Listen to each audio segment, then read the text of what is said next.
بصوا يا أولاد، أنا مش بحكي علشان أخوفكم ولا علشان أعمل دراما. أنا بحكي علشان اللي حصل ده حصل بجد.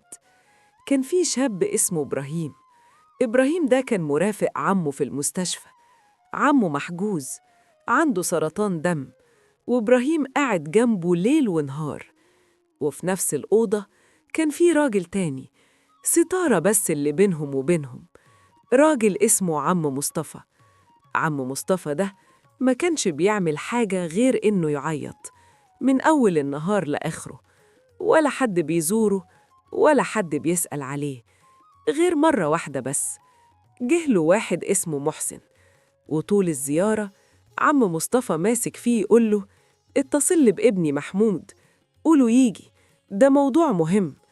ومحسن كان يلف ويدور يغير الموضوع، والزيارة خلصت ومشي وما جاش تاني. الراجل كان بيتعذب من الكيماوي، وإبراهيم كان كل شوية يعرض عليه ساعده، يشيل عنه، يقف جنبه. بس عم مصطفى دايماً يقول: شكراً يا ابني، ما تتعبش نفسك. لكن العياط ما كانش بيقف. وفي ليلة، في نص الليل، عم مصطفى صحي مفزوع، بيصرخ بأعلى صوته: الحقوني، الحقوني، جاي ينتقم مني. إبراهيم جري عليه، شد الستارة، لقاه مغطي وشه بالملاية، والملاية غرقانة دموع. قال له: اهدى يا عم مصطفى، مفيش حد هنا. نزل الملاية شوية وبصله بعينين مرعوبتين وقال له: هو أنت ما شفتوش؟ قال له إبراهيم: شفت مين بس؟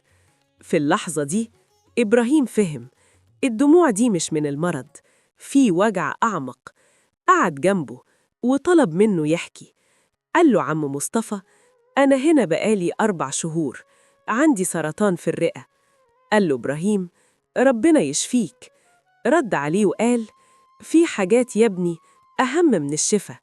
والكلمة دي كسرت إبراهيم. قال له: احكيلي، يمكن أتعظ وما أوقعش اللي وقعتك. وساعتها بدأ الحكي الحقيقي. قال له: أنا ظلمت أعز صحابي، مش بس ظلمته، أنا دمرت عمره. قال له: كنا شركة، نص بالنص، عيش وملح، سنين طويلة.